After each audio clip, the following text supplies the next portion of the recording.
Comment est-ce que la sortie de corps se forme?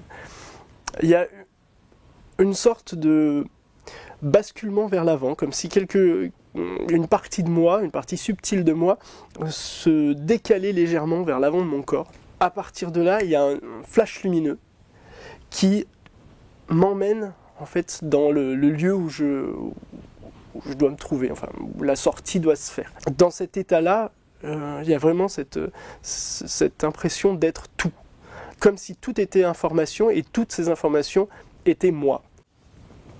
Si tu veux bien te mettre vraiment en conscience de ton corps, vraiment, tu commences vraiment à sentir ton corps dans son entièreté. Tu respires tranquillement, calmement. Tu vas quitter ce corps très lourd.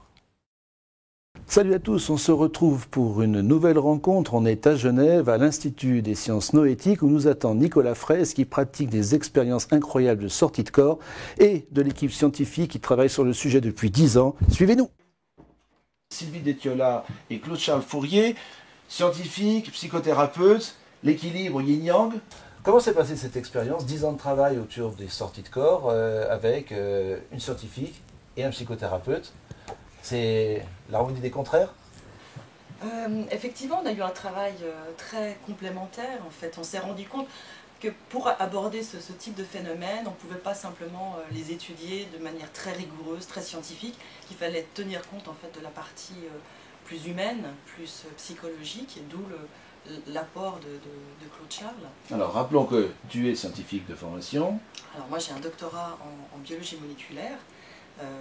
Et c'est à la suite de ça en fait que j'ai découvert tous ces phénomènes un petit peu hors normes de la conscience qui m'ont passionné et que j'ai bifurqué dans cette spécialisation. À l'occasion d'une belle rencontre avec Claude Charles. La difficulté de faire ce type de recherche réside surtout dans le fait de trouver des bons sujets, des bons candidats. Alors Sylvie, cette rencontre avec Claude Charles, psychothérapeute, comment s'est-elle produite? Alors moi j'avais créé un centre en 99 à Genève qui s'appelait Noesis. J'ai commencé à recevoir beaucoup de témoignages donc dans l'idée de pouvoir étudier ces phénomènes. Et assez vite je me suis rendu compte que les gens étaient souvent très perturbés par ce qu'ils avaient vécu, parfois même traumatisés. Et que bon, moi je pouvais les aider dans une certaine mesure, je pouvais les écouter, je pourrais leur apporter une certaine information, les rassurer. Mais qu'à partir d'un moment, voilà, je touchais un petit peu à mes limites et que j'avais besoin de m'adjoindre les compétences d'un professionnel. Et quelle est la différence du scientifique, précisément, Claude Charles, ton approche Oui. de cette relation à l'étrange? Déjà, moi, personnellement, j'ai vécu certaines expériences. Donc, j'avais, de ce fait, très intéressé par ces sujets, et ayant une approche à la fois dans le vécu intérieur, et puis une approche extérieure, puisqu'à la suite de tout ça, j'avais dû faire tout un travail thérapeutique. Donc, les grands moments de cette expérience que vous avez vécue sur la mesure des sorties de corps. Donc, l'idée de ce protocole de recherche, c'était de pouvoir vérifier la réalité des perceptions visuelles qui sont rapportées au cours d'une décorporation dans des conditions strictement contrôlées. Parce qu'on a beaucoup de témoignages et beaucoup d'anecdotes de gens qui disent qu'ils ont pu voir des choses à distance de leur corps physique, mais ça reste du domaine de l'anecdote, justement, parce qu'il n'y a pas de vérification. Je voudrais compléter, c'est-à-dire que nous, on est aussi confrontés à d'autres types d'expériences sur lesquelles on ne peut pas forcément apporter une validation scientifique. C'est pour ça que notre choix s'est porté sur la sortie de corps. La définition actuelle de la sortie hors du corps, c'est que c'est un phénomène dissociatif, c'est-à-dire que c'est un type de phénomène, on va dire, hallucinatoire. C'est une illusion du cerveau qui fait une mauvaise interprétation de différentes informations qu'il reçoit, qui intègre mal ces informations et qui a cette sensation de se trouver à l'extérieur de son corps physique. Voilà, ça c'est la définition, on va dire, basiquement, actuellement, c'est comme ça qu'elle est considérée d'un point de vue scientifique. On a des milliers et des milliers de témoignages, toute expérience confondue. En ce qui concerne les sorties hors du corps, on doit être dans les 600 à 800 témoignages, et encore, depuis un certain nombre de temps, on a arrêté de compter. Mais c'est un des phénomènes qui est le plus représenté dans tous nos témoignages, on va dire. Après, il a fallu effectivement trouver le bon candidat parmi toutes ces personnes, et ça a été assez difficile. Donc on a commencé par essayer de retrouver dans nos dossiers des personnes qui présentaient les bonnes caractéristiques, et puis ça s'est soldé par un échec en fait. Il y a un certain nombre de conditions qu'il fallait réunir, c'est-à-dire qu'il fallait que la personne vive très régulièrement ces phénomènes. À l'époque, on pensait pouvoir trouver la perle rare, c'est-à-dire celle qui pourrait les vivre en gros à volonté. C'est le cliché souvent qui vient, les gens pensent que la sortie de corps, il suffit de dire bah, tiens, je sors de mon corps et puis ça y est, on est sorti. Quelles sont les manifestations les plus courantes pendant les sorties hors du corps? En fait, c'est assez difficile de schématiser l'OBE parce que OBE c'est Out of Body Experience hein, en anglais ou sortir du corps en français. Parce que justement, c'est un phénomène qui est très très polymorphe dans ses manifestations. Même cette sensation, par exemple, de sortir du corps, Nicolas a une façon assez particulière de la vivre, avec ce basculement vers l'avant. Nous, on a beaucoup d'autres témoignages où les gens ont la sensation de sortir, par exemple, par un endroit précis. Ils vont dire, souvent c'est associé à un chakra, donc ça peut être le chakra du cœur, ça peut être par la fontanelle, ça peut être par la plante des pieds. Donc voilà, l'impression de sortir un petit peu comme un nuage ou une vapeur, ou quelque chose de très, très vaporeux, on va dire. Alors que Nicolas, il a tout le corps, il a l'impression que tout le corps se décale un petit peu. Il y a une sorte de basculement vers l'avant, comme si une partie de moi, une partie subtile de moi, se décalait légèrement vers l'avant de mon corps. À partir de là, il y a un flash lumineux qui m'emmène en fait dans le lieu où je dois me trouver, enfin où la sortie doit se faire. Dans cet état-là, il y a vraiment cette impression d'être tout. Comme si tout était information et toutes ces informations étaient moi. C'est vrai qu'en théorie, ça paraissait simple de se dire, ben voilà, on demande à quelqu'un de s'allonger, de sortir de son corps, d'aller dans la pièce d'à côté, d'aller voir une image et de nous ramener cette information, ça paraissait simple. Effectivement, dès qu'on a commencé à tester, et à tester notamment Nicolas, et là on s'est rendu compte que dès qu'on met quelqu'un dans des conditions d'expérience et qu'on attend quelque chose de lui, même si effectivement seul chez lui, il peut assez facilement vivre ce phénomène, dès qu'on attend quelque chose de lui, qu'il y a des gens qui l'observent, voilà, n'importe qui perdrait ses moyens. Et c'est un petit peu le problème que tu as rencontré dès la première fois qu'on a essayé un test. Effectivement. Moi, on me demande de faire une sortie de corps sur commande. C'est difficile. Et souvent, les personnes me demandent, mais comment est-ce que tu fais? Est-ce que tu as une technique? Ben non, justement, c'est le problème, c'est que j'en ai pas. C'est que si j'en avais une, je pourrais la mettre en œuvre pour justement des protocoles scientifiques, mais je n'ai pas de technique. Je n'ai pas un bouton qui me dit on-off, toc, sortie de corps, bouton sortie de corps. Non. Et j'ai même pas de technique ou de schéma mental ou je ne sais quoi ou de rituel qui me permettent de vivre ça. Comme on pourrait l'avoir en auto-hypnose par exemple. Ou en méditation profonde. Claude Charles, ces expériences-là, est-ce qu'elles pourraient servir dans une nouvelle approche de la médecine? Ce vécu, certainement, peut apporter quelque chose dans le domaine médical, mais à ce moment-là, ça doit être lui qui fait l'expérience et l'expérimentation de ça. Le thérapeute ne peut être que témoin. Hein. C'est lui qui a cette capacité, puisqu'il n'en a pas encore parlé, mais on en parlera peut-être tout à l'heure, de la télépathie. Et c'est lui qui va pouvoir... Parlons-en. Oui, alors c'est lui qui, par exemple, qui va pouvoir, dans le cadre de sa profession, puisqu'il est maintenant infirmier, intervenir avec des personnes qui sont dans le coma ou proches de la mort, et pouvoir, de ce fait, être positivement impliqué dans ce qui se passe à ce moment-là.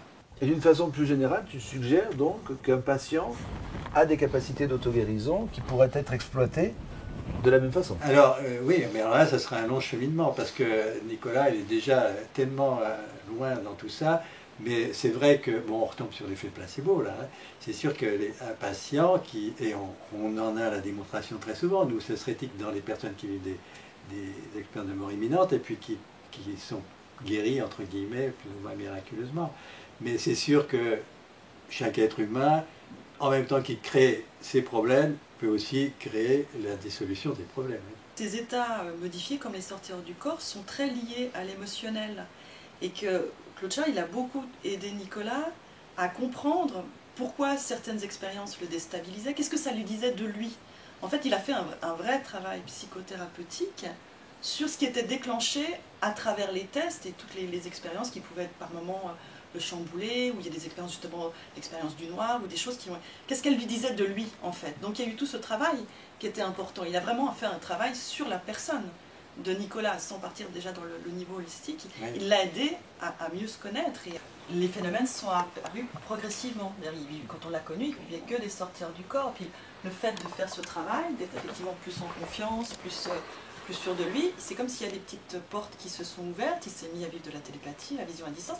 Mais à chaque fois, c'était perturbant. À chaque fois, ça commençait par des expériences qui étaient très, très, même effrayantes pour lui. Ce qui était bien chez Nicolas, par exemple, pourquoi il était un bon candidat, c'est qu'au départ, il est quelqu'un qui était stable, qui avait une stabilité mentale qui permettait, bon, peut-être ça venait qu'il avait une grande habitude de vivre ce phénomène, cette stabilité mentale permettait d'aller plus loin.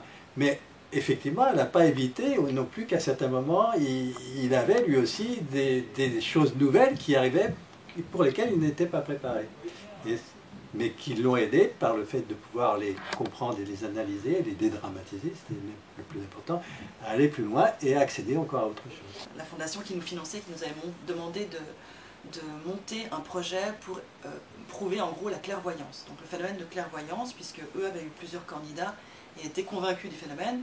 Donc Marcel Audier s'est dit il doit y avoir moyen de le prouver scientifiquement. Donc on avait monté ensemble un protocole où il s'agissait en fait pour un clairvoyant, on lui donnait une image qui était enfermée dans une enveloppe scellée, il devait se concentrer dessus, et ensuite on lui donnait 4 images, parmi lesquelles se trouvait l'image cible, et il devait identifier quelle était l'image qu'il avait eue entre les mains dans l'enveloppe. Donc en théorie, ça donne 25% de réussite. Le hasard devrait donner une chance sur 4 de tomber par hasard sur la bonne réponse.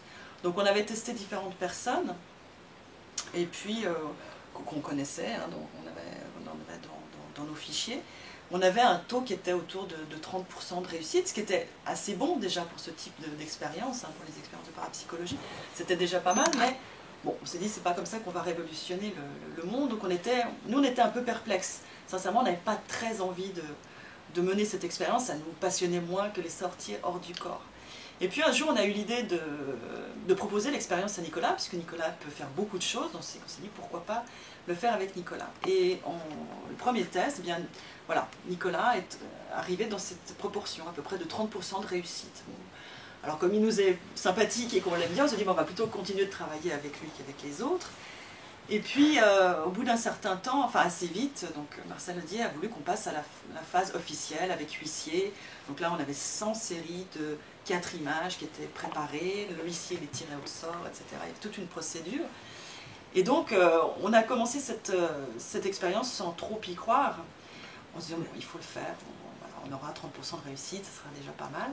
Plutôt qu'essayer, avec sa volonté d'essayer de se concentrer pour savoir ce qu'il y avait dans l'enveloppe, de laisser venir les informations.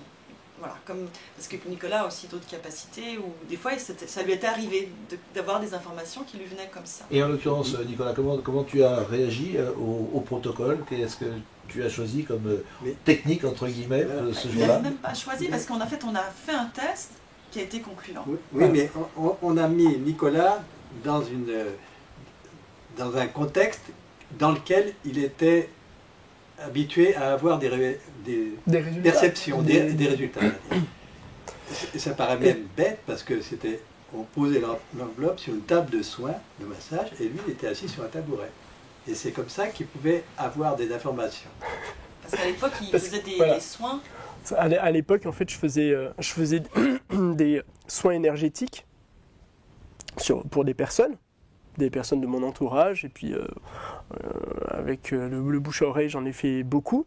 Et lorsque je soignais quelqu'un,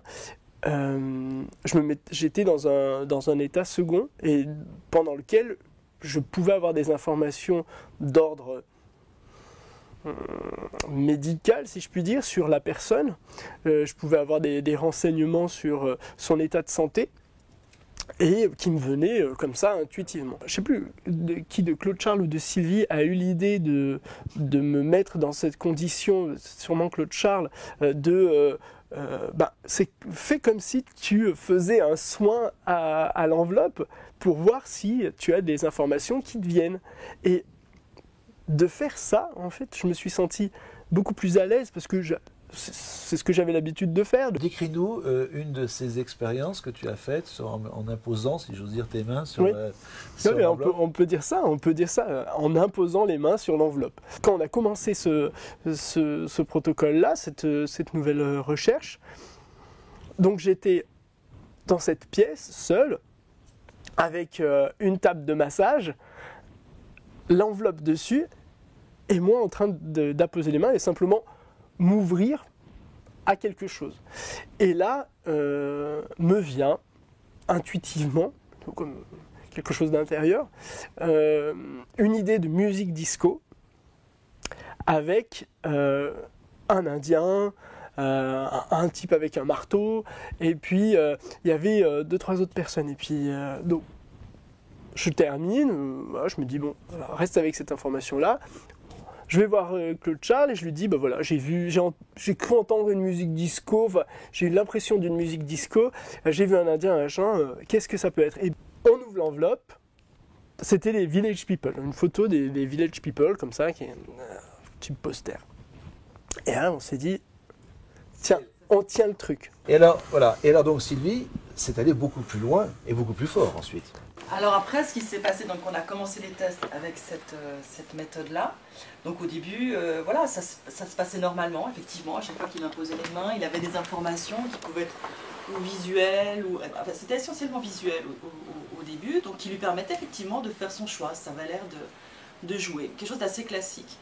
Et puis au bout de 7 ou 8 tests, je ne sais plus exactement, Nicolas revient, blême, et nous dit j'ai entendu une voix qui m'a dit ça va pas assez vite. Et je me rappelle, c'était assez amusant parce que tu avais l'impression, ça te rappelait ton professeur de français, en fait, tu as l'impression qu'on te sermonnait un petit peu, gros, voilà, c'est gentil, mais il faut mettre la vitesse supérieure. Alors il me dit qu'est-ce qu'on fait? Je dis bah, faut continuer, de toute façon, on ne sait pas ce qui va se passer, continuons. Et à partir de là, en fait, Nicolas a commencé à entendre, alors d'abord c'était des musiques, des chansons. Par exemple, une des premières, c'était La Montagne de Jean Ferrat, hein, que tu avais entendu, qui n'étaient pas des chansons de son époque en plus, c'était des choses que tu n'écoutes pas forcément. Non. Et voilà, dans les 4 images, il y avait la chaîne de l'Himalaya. Bon, on se dit c'est peut-être un hasard. Ça continue. Une autre musique qu'on a entendue, c'est la chanson de Trenet, quand le soleil a rendez-vous avec la lune. Tiens, étonnant. Et dans les 4 images, il y avait une photo d'une éclipse solaire. Hein, ça commençait à devenir quand même assez étonnant. Et en fait, on avait décidé de ne pas dépouiller avant d'avoir fait 100 tests pour ne pas le perturber. On ne voulait pas connaître le résultat, donc on ne savait pas. C'était étonnant, mais on ne savait pas si ça fonctionnait. Et ensuite, ça a évolué. Et d'un coup, il a commencé à entendre c'était alors comme un ensemble de voix, tu le décriras mieux que moi, un ensemble de voix qui murmuraient à son oreille et qui lui donnaient au début, ça ressemblait comme à des petites devinettes. On a eu par exemple pas des bois, mais très drôle. Alors, on se creusait tous la tête. Et en fait, dans les images, il y avait la photo de Muriel Robin. Pas des bois, mais très drôle. Une autre sur le moment qui nous avait fait un peu bizarre, c'était « Ouvrons-lui le ventre et sortons-en le trésor ». Ça devient un peu glauque. Et en fait, dans les images, il y avait la photo d'un accouchement par césarienne. Où on voyait le moment où on sortait le bébé du ventre. Donc là, ça commençait vraiment à devenir... pour nous, c'était vraiment palpitant. On sentait qu'il se passait quelque chose d'un autre ordre. Et pour moi, c'était flippant. Et Nicolas, à partir de là, a vraiment eu peur. Ouais. J'ai vraiment eu peur. Parce que d'avoir des voix comme ça, non pas dans ma tête, parce que ça, parfois, je m'entends penser, ou alors autre chose, mais vraiment extérieur dans mon oreille, c'était impressionnant. Parce que tu expliquais, c'est que d'habitude, pour toi, c'est toi qui vivais les choses. La télépathie, c'est toi qui l'as fait, la sortie de corps, c'est toi qui l'as fait, la vision à distance aussi. Et là, tout d'un coup, il y a quelque chose qui s'impose à moi. Voilà. C'est ça qui te faisait peur. C'est ça.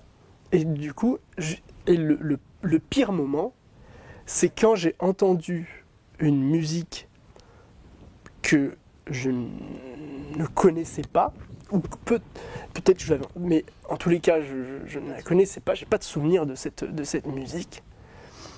Et j'arrive, parce que, en fait, donc, moi j'étais tout seul dans ma pièce, Claude Charles, Sylvie et Lucie, ils étaient tous ici. Et là, j'arrive et je dis, mais j'ai entendu une musique, je ne sais pas ce que c'est. Je l'ai fredonnée. Et ceux qui ne sont pas de ma génération ont reconnu tout de suite. Et c'était Rocky. Et dans les images, il y avait Rocky. Et du coup, et ce moment-là, ça a été vraiment le pire moment de peur pour moi, de flip, parce que ça venait pas de moi, c'était pas des informations qui venaient de moi. J'avais l'impression que quelque chose avait des informations, me manipulait, me donnait ces informations. Donc ce soir-là, j'ai pas pu dormir. D'habitude, je dormais ici au local et j'ai pas pu dormir seul. Donc j'ai été gentiment hébergé par Claude Charles parce que je me sentais pas bien et j'étais vraiment pas bien du tout. À partir de ce jour-là, donc là, à partir de là, ça plus beaucoup rigolé du côté de Nicolas qui s'est, on l'a convaincu de continuer, mais t'aurais vraiment voulu J'aurais voulu arrêter. Et donc on a continué et les textes ont encore évolué, c'est devenu des textes alors par moments très poétiques, on avait vraiment des quatrains avec des rimes parfaites, vraiment des choses très très belles. En écriture automatique. Alors, c'est pas d'écriture automatique qu'il entendait, il prenait sous dictée. Je prenais sous dictée, voilà. Et parfois ça allait tellement vite que j'avais même pas le temps de finir les phrases.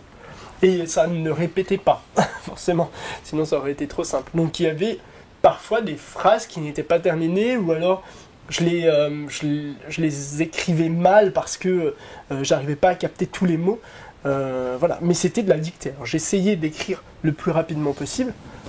Et ce qui était intéressant, c'est qu'au bout d'un moment, on avait l'impression qu'il y avait une espèce d'interaction, puisque, je ne sais plus, un jour on était pressé, ou... Non, c'est même avant ça, un jour, moi j'ai dit, mais c'est quand même étonnant. En fait, sur chaque image, il y avait une description en 3 mots qui était écrite. Je disais, mais ce serait plus simple de recevoir juste ces 3 mots. Pourquoi est-ce qu'on a ces longs textes énigmatiques?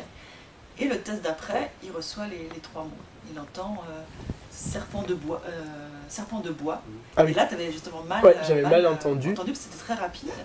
Et l'image, c'était marqué serpent boa. Donc c'était comme si ça tenait compte de nos remarques, en fait. Donc ton intention a transformé la réalité. Voilà, exactement. Et où une fois, on était très pressés. Donc on a fait les tests sur 5 journées. On était très pressés. On s'est dit, bon ben là, ce serait bien qu'il nous restait très peu de temps. Il restait 3 tests. Il faudrait que ça aille vite. Ben là, on a reçu les 3 mots. C'était en 10 minutes, c'était fini. On n'avait pas ces longs textes qui donc ont continué à évoluer et qui sont devenus des textes assez moralisateurs sur notre façon de traiter les animaux, sur l'écologie, sur les religions. Toutes les religions se sont prises pour leur grade. Et qui sont devenus de plus en plus spirituels, on va dire, vers la fin des textes. Ce qui mettait de plus en plus mal à l'aise Nicolas. Donc voilà, c'était très étonnant parce qu'on était vraiment parti dans un protocole qui se voulait extrêmement scientifique, puis a surgi là-dedans quelque chose qui nous a totalement dépassé. Qui dépassait même Nicolas, puisque lui, il était le transcripteur, puis à la limite, nous, on pouvait choisir dans les images celles qui nous semblaient le plus correspondre avec ce que lui nous donnait comme information qu'il avait reçue. Le résultat, donc, quand on a dépouillé, il a eu 79% de réussite, ce qui est énorme pour une expérience comme ça, qui était complètement inattendue. Donc, Marcel Audier s'est empressé de faire le calcul, ça équivaut à une chance sur 69 milliards de milliards que ce soit dû au hasard. Donc c'est difficilement explicable. Et si on cherche à comprendre maintenant le sens du message, peut-être pas, mais son origine, est-ce qu'il s'agit d'un champ de conscience unifié? Est-ce qu'il s'agit des champs akashiques Alors là, on est dans les hypothèses, parce oui. qu'on n'a pas de... On en a formulé plusieurs d'ailleurs, mais après, on pourrait presque dire qu'à chacun de se faire son opinion. Ce qu'on peut dire, c'est qu'on a continué donc, par la suite, une fois que les tests ont été terminés. Nous, ça nous a un peu démangé de se dire, mais peut-être qu'on peut poser des questions plus personnelles ou sur des sujets, toujours avec cette procédure, en le faisant de manière très scientifique, c'est-à-dire, nous, on ne connaissait pas la teneur des questions au moment où on lui donnait l'enveloppe, mais on a essayé d'aller un peu plus loin, et là, donc, ça a aussi mis très très mal à l'aise Nicolas, c'est qu'on a obtenu, alors là, des textes beaucoup plus longs, mais des textes extrêmement spirituels. À un moment, on leur a demandé, mais qui êtes-vous ? Tout bêtement. Et là, on a obtenu un très très beau texte. Je ne me rappelle pas tout le texte, mais qui commence par « Nous sommes Nicolas, nous sommes Sylvie, nous sommes Claude Charles, nous sommes tous nous sommes tous et un, enfin quelque chose comme ça, où on a de nous, cette notion, ça nous renvoie à un peu à cette notion d'une conscience universelle, on va dire. Une omniconscience, on pourrait dire. Ce qui n'est pas forcément antinomique avec une approche scientifique. Non, tout à fait. Mais je crois que de plus en plus, actuellement, la science, on va dire, les scientifiques qui sont un peu ouverts et qui s'intéressent à ces phénomènes et qui essayent de les inclure dans des théories, se dirigent vers une hypothèse d'une conscience qui ne serait pas localisée uniquement dans le cerveau, en tout cas qui ne serait pas produite par l'activité cérébrale, mais qui serait tout, qui imprégnerait en fait toute la matière et l'univers entier. On se dirige là vers ça, mais c'est un changement de paradigme énorme. Ça va être probablement une des plus grandes révolutions que l'homme auquel l'homme a eu à faire face, et ça va nécessiter encore beaucoup de temps avant que ça s'éteinte. La réponse qui nous a été transmise à travers Nicolas à la question qui êtes-vous, c'est la suivante. Et vous, point d'interrogation. Qui pensez-vous que nous sommes? Nous sommes Nicolas, nous sommes Sylvie, nous sommes Claude Charles, nous sommes tous et personne. La conscience est plus simple qu'un nom. Vous posez le nom conscience, mais elle n'est qu'un concept. Nous sommes un concept, une idée, rien et tout. Qui êtes-vous? Non, cette question n'est pas la bonne. Et vous? Tas de cellules ou bien plus? Non, je, rien, tout, infini et fini, ultime et commencement, premier et dernier. Nicolas, je suis Nicolas et bien plus que ça. Donc ça fait beaucoup penser au dialogue avec l'ange. Et Nicolas, les anges, puisqu'on en parle. Est-ce que je crois aux anges? Croire, pas croire? Est-ce que tu en as croisé sur ta route au pays des galaxies? Alors, en tant qu'être ailé et avec une auréole sur la tête, non. J'ai cette chance de ne pas nommer les choses et d'essayer de ne pas avoir de représentation préconçue. Ce que je peux dire, c'est que au gré de mes pérégrinations, effectivement, au gré de mes voyages et au long de toutes ces années, j'ai perçu, j'ai vu des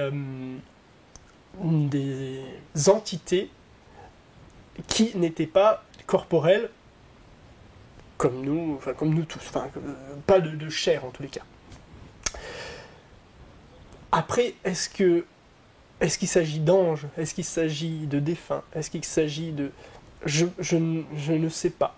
Parce que je n'ai pas eu de leur part le message de « je suis telle chose, je suis telle chose ». Au contraire, j'ai plutôt l'impression que à ce niveau-là, il n'y a plus ce « je suis », mais il y a un « nous sommes », tout est... Voilà. On revient aussi sur toute l'importance du mental dans sa possibilité de conceptualiser et de créer. Et c'est vrai que, par exemple, si on parlait de la Vierge, bon, ben, le bouddhiste, il ne va pas voir la Vierge s'il voit quelque chose. Et nous, on l'a constaté souvent, hein, même simplement dans le fait de voir une forme lumineuse, il y en a un qui va voir une boule de lumière, l'autre va voir la Vierge, l'autre va voir un extraterrestre. C'est très polymorphe, là aussi. La conscience survit au cerveau. Que reste-t-il de la mort, de ton point de vue? Pour moi, la mort n'est qu'un concept, n'est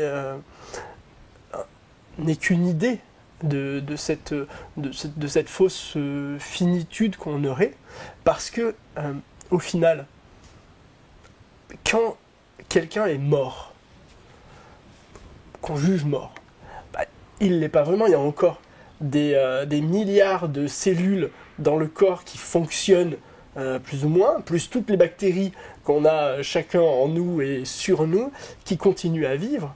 De là, tout ce qui fait l'enveloppe physique va continuer à vivre. Et la question, en fait, sous-jacente que tu as, c'est est-ce qui fait notre être profond, ce qui fait que je suis? Alors là, je dirais que une émission de télé, par exemple le journal TV, ne s'arrête pas parce que on éteint la télé.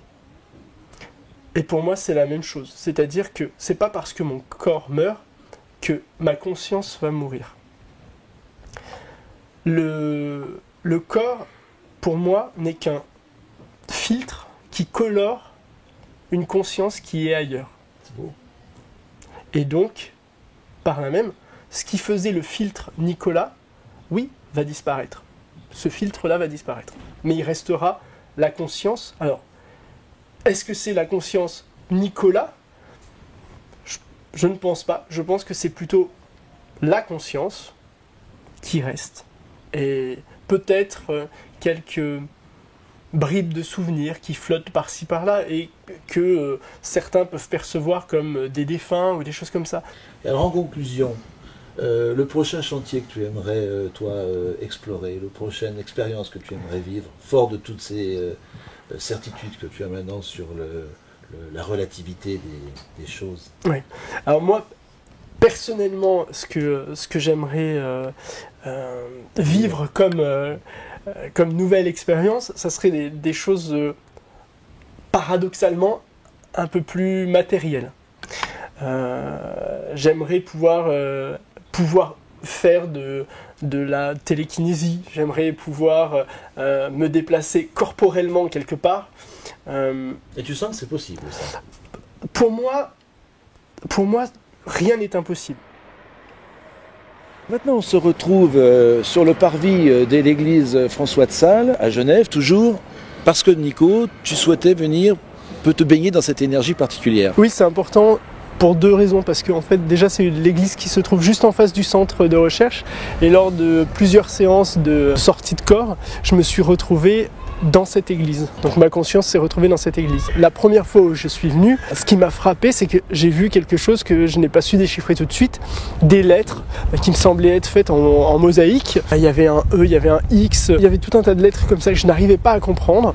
Et lorsqu'on est venu pour la première fois à l'intérieur de l'église pour vérifier, il y avait au sol cette phrase, In Gloria... In excelsis Deo. Voilà, donc il y avait cette phrase-là. C'est aussi important pour moi les églises parce que ce sont des lieux qui sont, je trouve, chargés énergétiquement. Et même si je ne suis pas de confession catholique, il y a dans ces lieux-là une sérénité, une paix, une énergie... Et tu parles d'une vibration aussi. Oui, toi, hein? C'est ça, une énergie, une vibration qui permet dans une certaine mesure de passer sur un autre plan. Et d'entrer dans un état de prière, je dirais, dans un état un peu méditatif, avec soi-même, avec Dieu, on peut l'appeler comme on veut. D'accord. Alors ce que je te propose maintenant, c'est qu'on reparte à l'Institut. Oui. Cette fois, on va expérimenter le caisson. C'est ça. Le caisson d'isolation. Voilà, le question de stimulation Et de sensorielle. stimulation sensorielle. Allez, on y va. On se retrouve maintenant au laboratoire de l'Institut des sciences noétiques. On est avec Claude Charles pour une expérience pour le moins surprenante. Oui, nous avons l'avantage d'avoir quelques appareils et celui-ci nous sert parfois à procéder à des sorties de corps, des sorties du corps. Et Nicolas va tester l'appareil tout à l'heure et on va voir si ça peut fonctionner. C'est presque les sorties dans l'espace, avoir la machine. Avoir la machine, oui, elle est copiée sur une capsule Apollo, je pense. Ouais. Donc Bon, je vais faire voir comment ça se passe. Donc dans ce cas-là, je suis obligé de lui faire une induction parce que la sortie pour lui à ce moment-là n'est pas volontaire. Il faut vraiment que je lui induise cette chose. Mais pourquoi avoir besoin d'un psychothérapeute pour une sortie de corps alors qu'il a tendance à trop partir? Alors c'est ça. Habituellement, quand il sort, c'est relativement involontaire, c'est quelque chose d'autre que lui qui décide. Tandis que là, c'est vraiment, je dirais presque gratuit. Il est sollicité, voilà, il est sollicité pour faire ça au moment où on lui demande. Je vais bien prendre place dans la capsule. Et on va voir si on peut déclencher une sortie. Si tu veux bien te mettre vraiment en conscience de ton corps, vraiment, tu commences vraiment à sentir ton corps dans son entièreté. Depuis les pieds, les jambes, le ventre, le bassin, le buste. Donc tu respires tranquillement, calmement. Tu vas quitter ce corps très lourd. Donc là, apparemment, il est sorti. Donc on va fermer.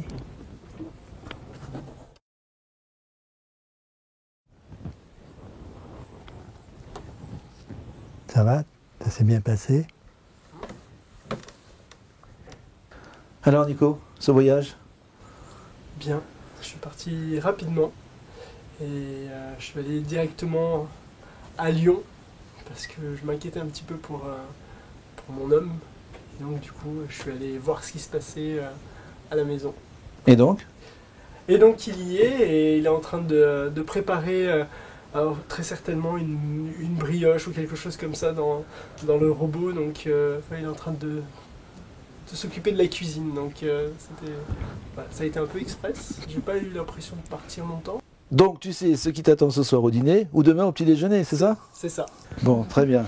Alors, on vous tiendra au courant. D'ici là, vous nous retrouvez sur alternativesanté.fr, annuairthérapeute.com pour trouver le thérapeute le plus près de chez vous. D'ici là, vous likez, vous tweetez, vous commentez.